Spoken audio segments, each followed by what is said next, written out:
అధ్యక్ష, గౌరవనీయులు ముఖ్యమంత్రి గారి నాయకత్వంలో అలాగే ఉప ముఖ్యమంత్రి గారి నాయకత్వంలో పంచాయతీరాజ్ శాఖ ఎప్పుడూ లేనంత గతంలో కూడా మీరు కూడా చేశారు, అలాగే లోకేష్ గారు చేశారు. మీరందరూ కూడా పంచాయతీరాజ్ శాఖకి వన్నీ తీసుకొచ్చారు అధ్యక్ష. అలాంటిది 19-24 మధ్యలో పంచాయతీరాజ్ అనేది ఏమీ లేకుండా పోయిన పరిస్థితి నుంచి ప్రపంచంలోనే మరి రికార్డు స్థాయిలో గ్రామ సభలు నిర్వహించి అంతా కూడా కవర్ చేసుకుంటూ మళ్ళా ఈరోజు పంచాయతీరాజ్ శాఖ గౌరవాన్ని మళ్ళా మన ప్రభుత్వం నిలబెట్టింది అధ్యక్ష. ఇందులో ప్రతిరోజు కూడా ప్రతి నాయకులు అంటే మంత్రులు కానీ ఎమ్మెల్యేలు కానీ ప్రతి క్షణం కూడా ఈ ఆంధ్రప్రదేశ్ రాష్ట్రాన్ని ఎలా నిలబెట్టాలి, ఎలా ముందుకు తీసుకెళ్లాలనే ఒక తాపత్రయమే కనబడుతుంది అధ్యక్ష. ఇందుకు నేను ధన్యవాదాలు తెలియజేస్తున్నా.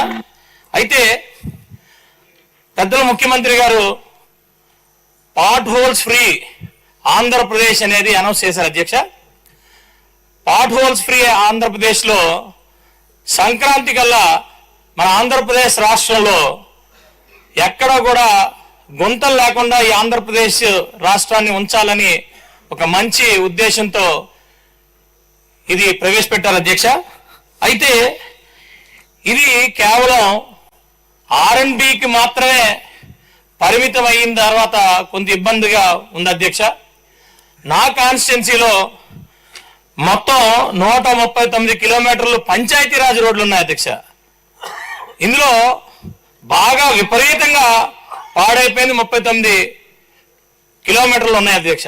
అలా మనం తీసుకుంటే స్టేట్ అంతా కూడా ఈరోజు ప్రజలకి వాస్తవానికి ఏది పంచాయతీరాజ్ రోడ్డో ఏది R&B రోడ్డో తెలియదు. కానీ ఈరోజు ప్రజలందరూ కూడా ముఖ్యమంత్రి గారు చెప్పిన విధంగా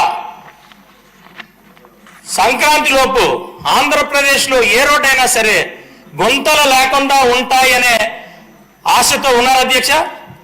మరి నేను పంచాయతీరాజ్ మినిస్టర్ గారిని కోరుతుంది ఏంటంటే దయచేసి ఈ పంచాయతీరాజ్ రోడ్లకు కూడా ఫ్రీ పాట్ హోల్స్ ఈ స్కీము ఏదైతే ఉందో వీటికి కూడా నిధులు ఇచ్చి మరి అర్జెంటుగా వీటిని కూడా టేకప్ చేయాలని చెప్పి అడుగుతున్నాను అధ్యక్ష. ఇంకొకటి అధ్యక్ష, మా కాన్స్టిట్యున్సీలో హెల్త్ విషయంలో మా కాన్స్టిట్యున్సీలో యలమంచిలి నియోజకవర్గం యలమంచిలి CHC అధ్యక్ష వాస్తవానికి 30 బెడ్డెడ్ హాస్పిటల్ని 50 బెడ్డెడ్ హాస్పిటల్ కింద మార్చారు అధ్యక్ష.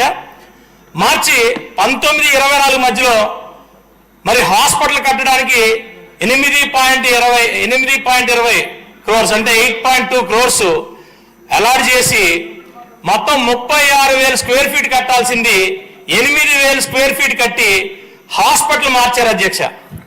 ఎందుకు మార్చారో తెలీదు, ఏం మార్చారో తెలీదు. వాస్తవానికి 30 బెడ్డెడ్ ఉన్న హాస్పిటల్లో 50 బెడ్లు ఒక చిన్న రూమ్ ఎక్స్టెండ్ చేస్తే అది 50 బెడ్డెడ్ హాస్పిటల్ కింద మెయిన్ రోడ్ మీద ఉంటుంది హాస్పిటల్ని తీసుకెళ్లి లూపులో తీసుకెళ్లి పెట్టి ఈ రోజు 11 బెడ్డెడ్ హాస్పిటల్ కింద తయారు చేశారు అధ్యక్ష. వాటికి వాస్తవానికి ఏంటంటే ఎవరైనా ఏజెడ్ ఉన్నా కడుపుతో ఉన్నా ఇమ్మీడియట్ గా మెయిన్ రోడ్ నుంచి ఇమ్మీడియట్ గా హాస్పిటల్ రీచబుల్ ఉండేది అధ్యక్ష.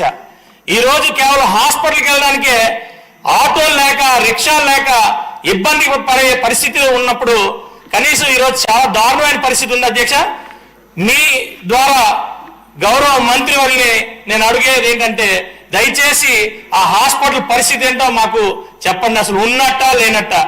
ఎందుకంటే నార్మల్ గా విశాఖపట్నం జిల్లా ఉన్న దగ్గర నుంచి ఈరోజు అనకాపల్లి జిల్లా చేశారు అధ్యక్ష. ఇక్కడ అనకాపల్లి జిల్లాలో జిల్లాకు సంబంధించిన ఆరోగ్యశ్రీ డిస్ట్రిక్ట్ కోఆర్డినేటర్ లేరు అధ్యక్ష. అలాగే DMHO ఇన్ఛార్జ్ చేశారు అధ్యక్ష, ఆయన పర్మనెంట్ పోస్ట్ లేరు అధ్యక్ష. అలాగే డిస్ట్రిక్ట్ కోఆర్డినేటర్ DCHS కూడా లేరు అధ్యక్ష. అందరూ ఇన్ఛార్జీల మీద నడుస్తుంది అధ్యక్ష. అలాగే ఇందాక పెద్దలు కొంతాల రామకృష్ణ గారు చెప్పినట్టు కేవలం అనకాపల్లి హాస్పిటల్ ఒకటే కాదు అధ్యక్ష, ఆఖరికి ఎక్కడ చూసినా ఏ హాస్పిటల్ చూసినా డాక్టర్స్ లేక అలాగే నర్సులు లేక ఇబ్బంది పడే పరిస్థితుల్లో చూస్తుంది అధ్యక్ష.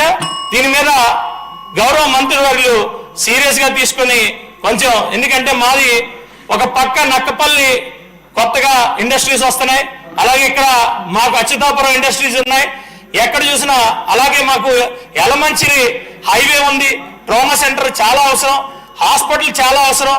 ఇంత అవసరమైన కీలకమైన ప్రాంతంలో ఈరోజు హాస్పిటల్ ప్రశ్నార్థకంగా మారిన పరిస్థితి దయనీయంగా ఉంది అధ్యక్ష. దీని మీద మరి గౌరవ మంత్రి వాళ్ళు ఎట్టి పరిస్థితుల్లో దీని మీద దృష్టి సారించి మాకు సహాయపడతారని కోరుకుంటున్నాను అధ్యక్ష. ధన్యవాదాలు అధ్యక్ష.